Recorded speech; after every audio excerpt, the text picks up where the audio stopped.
Hello guys, welcome back to our channel Ramji classes.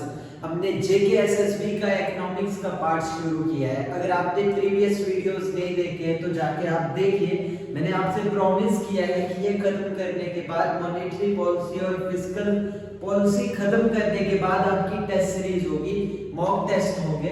Okay, मैं board पे questions दूंगा, आप चाहे तो उन्हें नोट कर सकते हैं, चाहे तो कमेंट सेक्शन में आंसर दे सकते हैं। ओके, आज हम स्टार्ट करेंगे। आपको पता है हमने मॉनेटरी पॉलिसी में देखा इसके इंस्ट्रूमेंट्स दो टाइप के हैं, क्वांटिटेटिव और क्वालिटेटिव। अभी हम डिस्कस कर रहे हैं क्वांटिटेटिव मेजर्स, जिसमें हमने अभी तक पढ़ा CRR, SLR, bank rate, open market operations, liquidity adjustment facility, जिसमें हमने उसके दो टूल्स देखे, repo transaction and reverse repo, repo rate and reverse repo rate.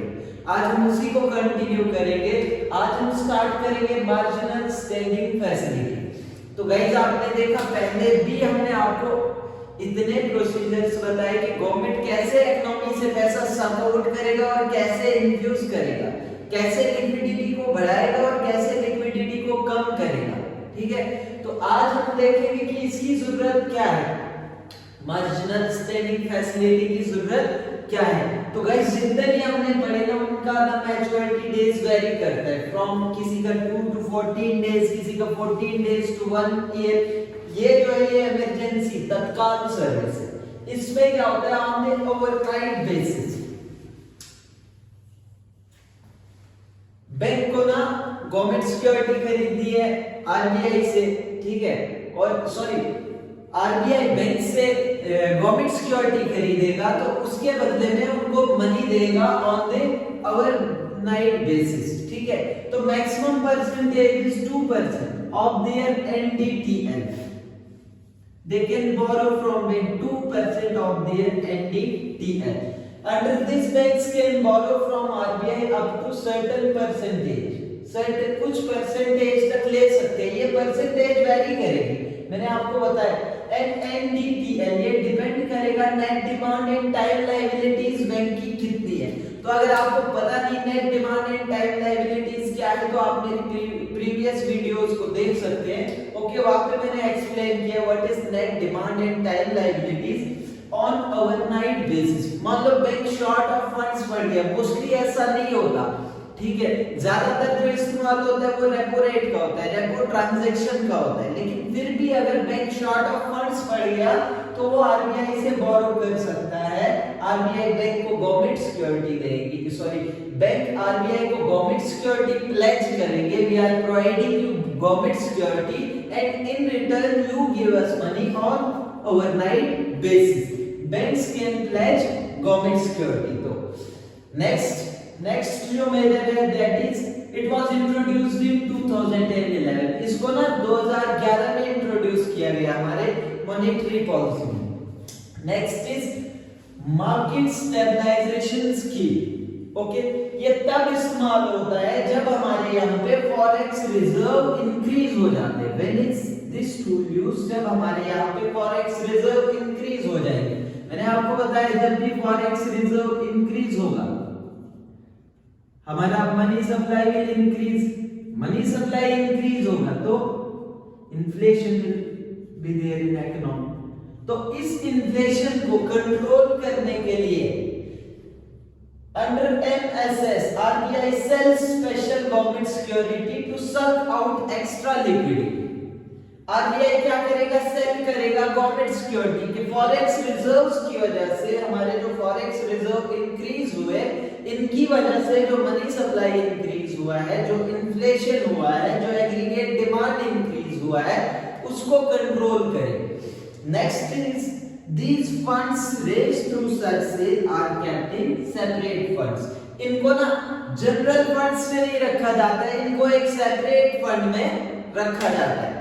और next is qualitative measures. Guys, मैंने आपको बताया था क्वांटिटेटिव मेजर्स वो वाले मेजर्स हैं जो ओवरऑल मनी सप्लाई को इंक्रीज या डिक्रीज करने के काम आए। बात करें क्वालिटेटिव मेजर्स की, तो क्वालिटेटिव मेजर्स वो वाले मेजर्स हैं जिसमें हम क्या करते हैं, किसी स्पेसिफिक सेक्टर को, स्पेसिफिक सेक्टर इज टारगेटेड, किसी एक सेक्टर को टारगेट करेंगे। अब हम one by one in measures को डिस्कस करेंगे। First is credit rationing. Okay, इसमें क्या होता है गाइस, इसमें आरबीआई फिक्स करेगा कि मैक्सिमम किसके क्रेडिट में कितना जाएगा, किस सेक्टर ऑफ इकोनॉमी में कितना पैसा इन्फ्यूज होगा। Under it central bank fixes Kota of credit for various sector of economy. मैंने आपको कहा दीस स्कीम्स आर सेक्टर स्पेसिफिक, एक सेक्टर को हिट किया जाएगा।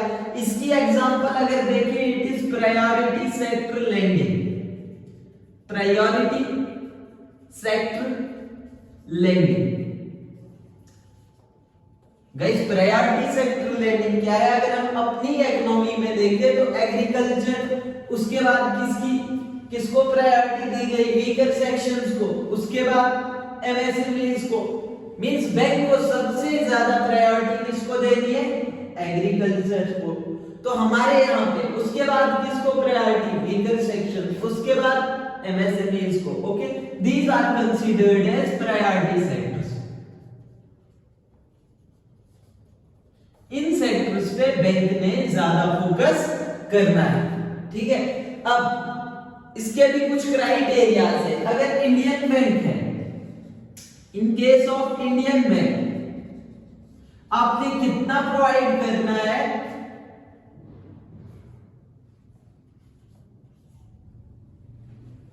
Minimum 40% to PSA. Priority sector को आपने मिनिमम क्या करना है, 40% ऑफ देयर टोटल डिपॉजिट, जो उनका टोटल डिपॉजिट है, अगर उन्हें लेंड करना है तो 40% must go to priority sector. In case हमारे यहाँ पे फॉरेन बैंक्स भी, फॉरेन बैंक्स के लिए गाइस कंडीशन है, अगर ब्रांचेस 20 से कम है, ब्रांचेस 20 से कम है, अगर फॉरेन बैंक की ब्रांचेस 20 से कम है तो इसमें क्या होगा, 32%। इनने प्रायोरिटी सेक्टर को लेंड करना है। अगर ब्रांचेस मोर देन 20 है तो 40% इन्होंने प्रायोरिटी सेक्टर को लेंड करना है।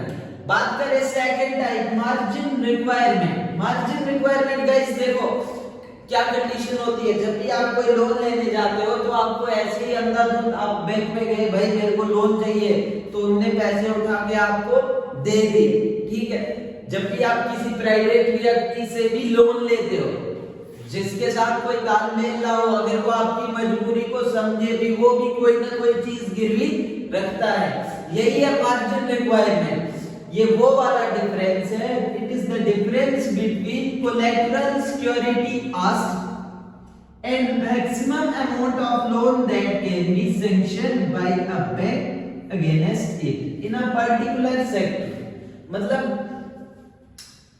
कोलैटरल सिक्योरिटी, जो आपसे कोई सिक्योरिटी पूछी किसी लोन के बारे में, फॉर एग्जांपल आप कार लोन लेने गए, आपसे कुछ ना कुछ सिक्योरिटी तो मांगेगी, कोई ना कोई डॉक्यूमेंटेशन, कोई ना कोई चीज तो आपको वहां पे रखनी पड़ेगी। For example value of your collateral security is 1,20,000 और आपको जो लोन सैंक्शन होगा it will be 1 lakh.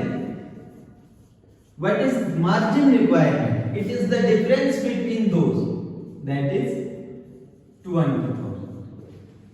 Okay, I hope ये चीज आपको क्लियर हो गई हो, बहुत ही इजी है, ठीक है। कंफ्यूजिंग इसमें जो है वो थोड़ा आपका बैंक रेट है, क्योंकि उसमें मैंने आपको बताया रीडिस्काउंटिंग फैसिलिटी। और सेकंड अगर हम देखें कंफ्यूजिंग तो repo and reverse repo transaction, जाके उनको अच्छे से देखिएगा, समझिएगा, ताकि आप एग्जाम में क्वेश्चन गलत ना करके आए। उसके बाद it is next is ceiling on credit. Okay, जब आपने सीलिंग सुना,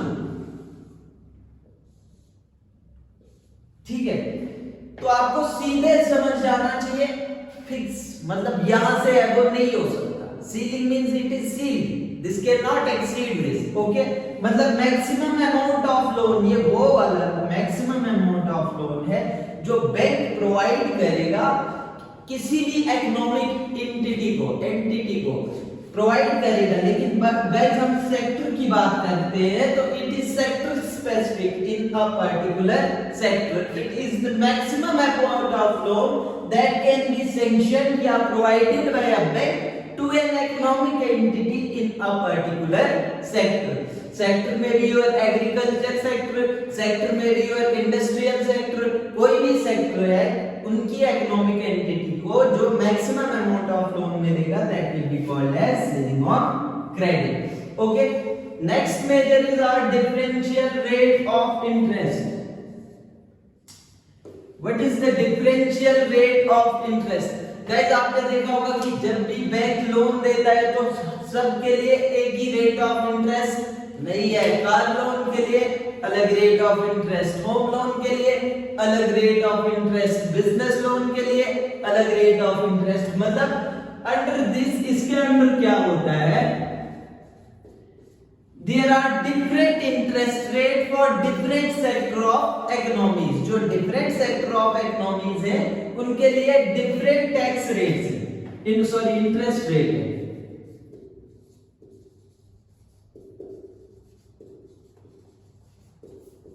okay, last is differential lending norms.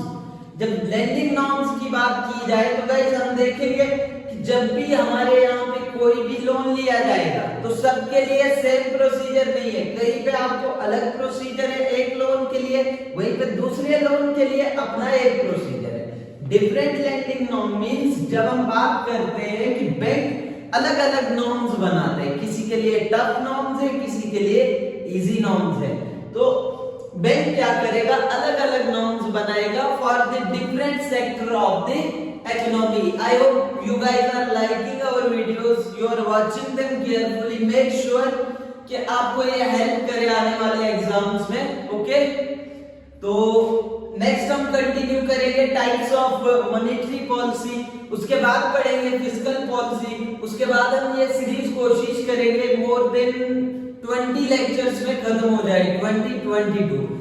तो आप श्योर कीजिए, आप इतना इंश्योर कीजिए कि आप वीडियोस को अच्छे से देख रहे हैं और आपको ये समझ आ रही है।